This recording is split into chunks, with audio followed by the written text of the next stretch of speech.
So you want to know who really played drums at the end of Dear Prudence? Well, listen to this.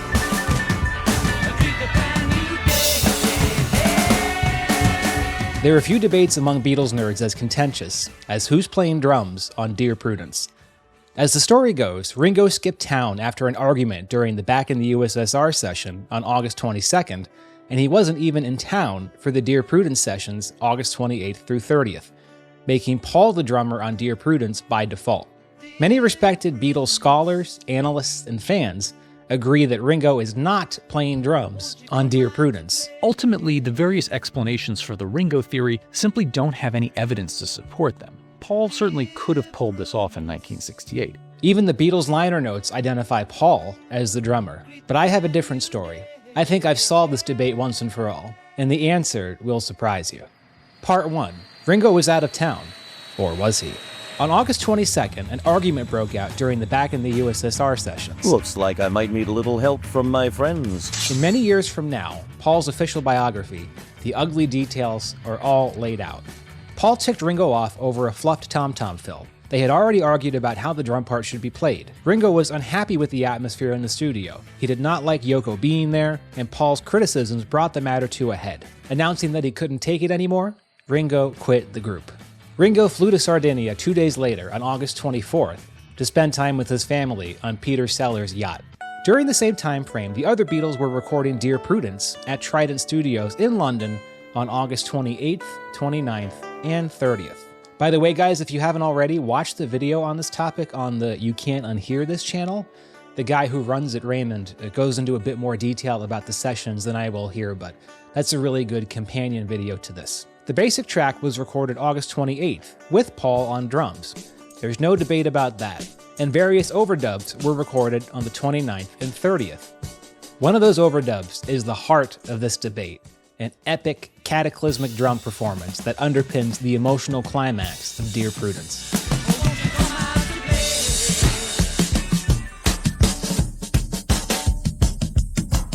The style of drumming changes entirely, from simple timekeeping to one of the most fantastic drum breaks in Beatles history.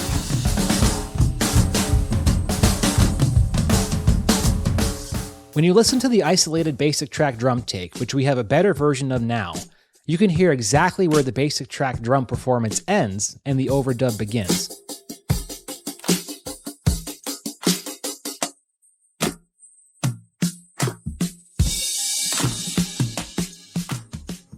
Now, as I said, the historical consensus is Ringo was still out of town when this amazing drum part was recorded, so it has to be Paul McCartney. And we do have some conflicting accounts about how long Ringo's vacation really was. In an interview 20 years later, Ringo himself thought it was 2 weeks. So I just went on holiday. For all like this, I went on holidays to Sardinia for 2 weeks. But other quotes from Ken Scott and Derek Taylor shortened the trip to a week or even a few days. Now, what makes this really interesting for our purposes is the timeline. If Ringo left for only a few days, it's certainly possible he was back in London in time to record that drum overdub. But without evidence, this is all conjecture.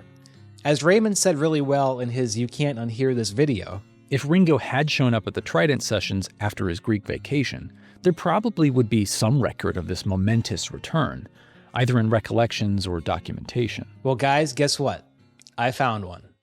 When I began doing my research for this video, I knew there were no session photos between August 28th and 30th for the Dear Prudence sessions. So I had a weird, outside-the-box thought.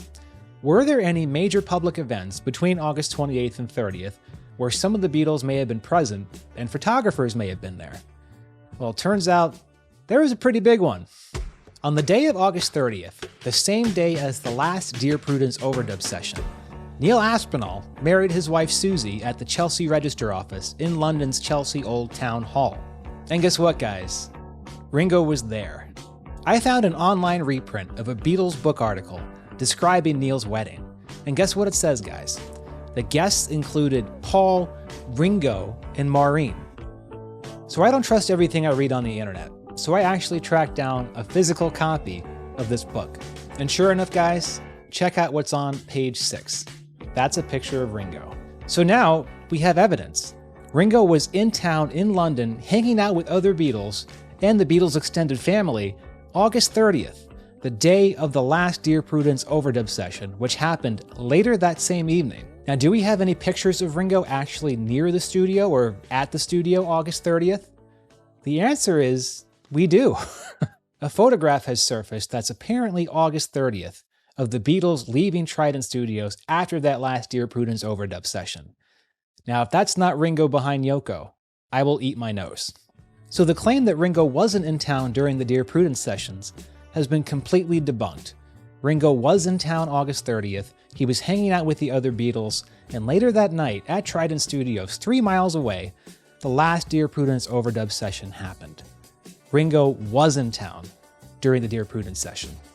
Part 2, Paul's drumming. Now here's the thing, guys. Even if Ringo was in town August 30th, which we've proven, that doesn't necessarily mean he's playing that drum overdub. Paul was definitely at the sessions, he played drums on the basic track, and we have no clear documentation confirming when the drum overdub was recorded. So to take the case for Paul seriously, we need to look at his drumming. I just have to play it. Anything I really can't do is shuffles. They're difficult to do, that's just a coordination I can't. But I can do more if it's just a straight sort of rockin'. I immersed myself in Paul's drumming in preparation for this video, and I went into this with an open mind. In fact, my opinion of Paul's drumming grew quite a bit while researching this video. Paul strikes me as a competent and energetic drummer with a ton of feel.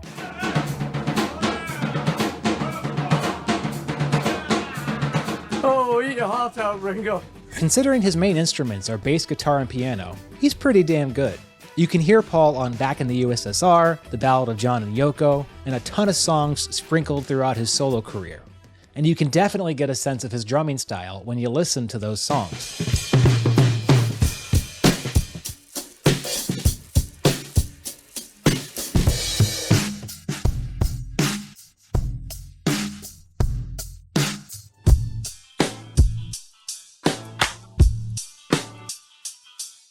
And after completing this full immersion into Paul's drumming, I almost concluded it could have been Paul. But the more I looked at footage of Paul's drumming, the more I noticed something missing. See, I always kind of knew that Paul was limited as a drummer, but I hadn't quite placed it. But the more footage I watched, the more it became abundantly clear what was missing. Paul has a tendency to play fills in a way that's very linear.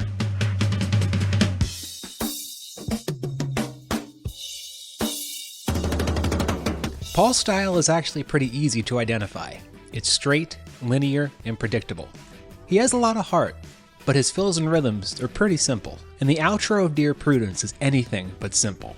And it doesn't take a musicology degree to tell the difference between Paul's fills and Ringo's.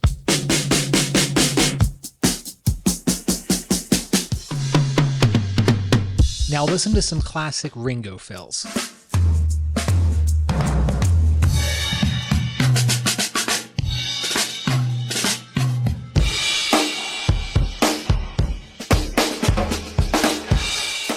Paul could absolutely come close to a Ringo-esque fill sometimes, especially on the snare, but on the Dear Prudence outro, whoever the drummer is alternates between the rack tom, floor tom, and snare extremely fast, swinging fills, alternating very quickly between snare, rack, and floor tom, and it strikes me as very loose and shuffly, not linear like Paul's fill technique.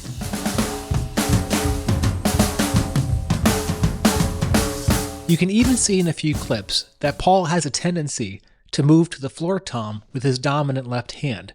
This would have made playing those alternating fills at the end of Dear Prudence really weird to play, and that's not a limitation Ringo has at all. I do have a newfound respect for Paul's drumming. He absolutely has more dexterity with his fills than I knew before I made this video. But to me, no matter what McCartney clip, isolated track, or interview I found, only one style emerged from his drumming. And it's not the style I felt when I recreated the Dear Prudence part myself. Not even close. If anything, this difference between Paul and Ringo's drumming underscores something amazing about Ringo. He's not really a lefty drummer at all. He's ambidextrous. There are things Ringo can do with his right hand that I can't do with mine as a righty drummer. To bring this all together, Because we now see that Paul had this really clear limitation as a drummer that Ringo does not have, it would have been extremely difficult for Paul to play those fills on the Dear Prudence overdub. Paul was capable of many amazing things as a musician, but in my opinion, Paul could absolutely not pull off that outro in 1968. Part 3, the smoking guns. So real quick guys, let's do a thought experiment. Let's pretend that Paul didn't have that limitation, that he was just as fluid a drummer as Ringo. Even then, we can still pinpoint who the drummer is on Dear Prudence by analyzing those fills. Paul and Ringo are two creative left-handed drummers playing on a right-handed kit, and both of them created unique, distinctive fill styles throughout their careers. And there's really no overlap. Paul's fills sound like Paul, and Ringo's fills sound like Ringo. So who do the drum fills on Dear Prudence sound like, Paul or Ringo? Having recreated the part note for note like a total boss, I identified 4 distinct fills in the Dear Prudence outro that were played on other Beatles songs. Let's go through them one by one. Number 1, the quick rack tom to snare drum fill. Where else do you hear it? Baby, You're a Rich Man. Happiness is a Warm Gun. Sexy Sadie. Martha, My Dear. And Hello Goodbye Take 1. I don't think it needs to be said, all Ringo performances. Number 2, the fills that alternate between the floor tom and the snare. These are all over Ringo's work. You can hear them on Strawberry Fields, She Said, Rain. And as we know, this type of fill would have been extremely hard for Paul to do, and I've yet to find a single example of Paul doing this. Number 3, and this one's pretty cool, a very quick floor tom roll, a 2-note roll. That's on one other song. Carry That Weight.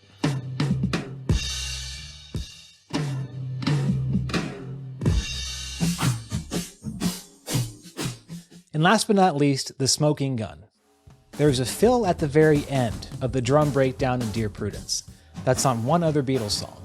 This is such a unique fill. It's an alternating fill between the snare drum and the floor tom.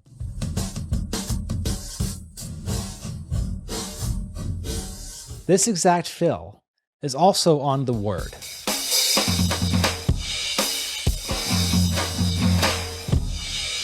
Listen to The Word, and now listen to the end of Dear Prudence. Now here they are layered on top of each other at the same speed. There we have it, guys. 4 distinctive Ringo fills during the drum overdub on Dear Prudence.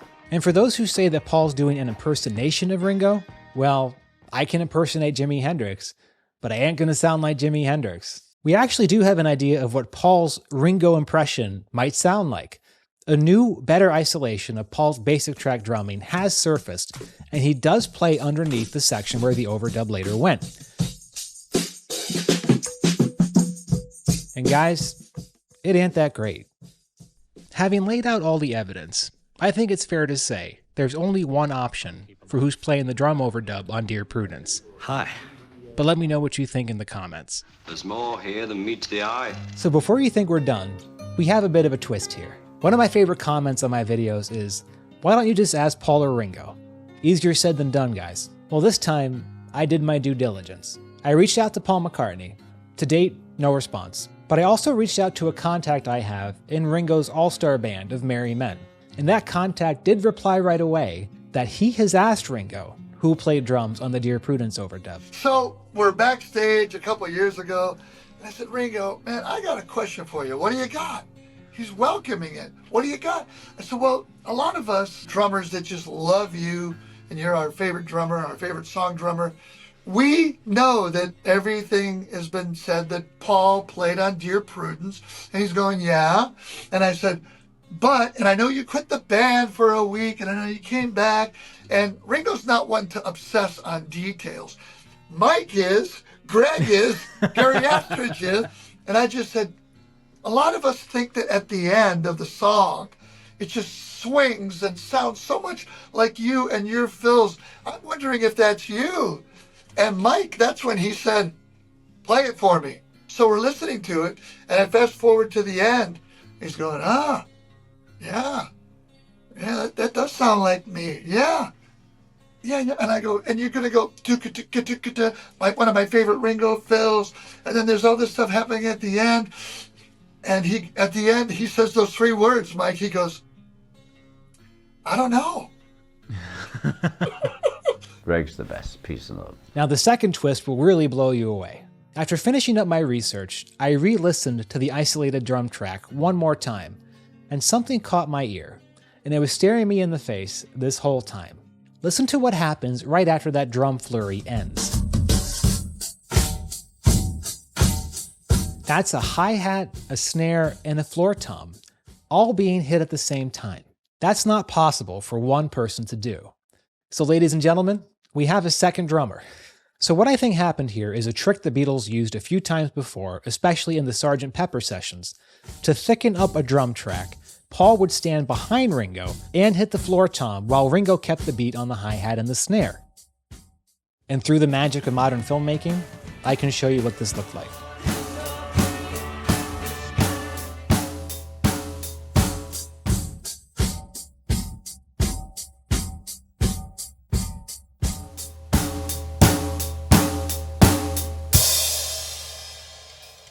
And I got to fulfill my fantasy of having 2 versions of me. All right, guys, thank you so much for watching. This was a hell of a ride. Tell me in the comments what you think. For all the drummers out there, stay tuned. I am going to show you how to play this part. I didn't do all that damn work for nothing. But either way, guys, thank you so much for watching. We'll see you again soon.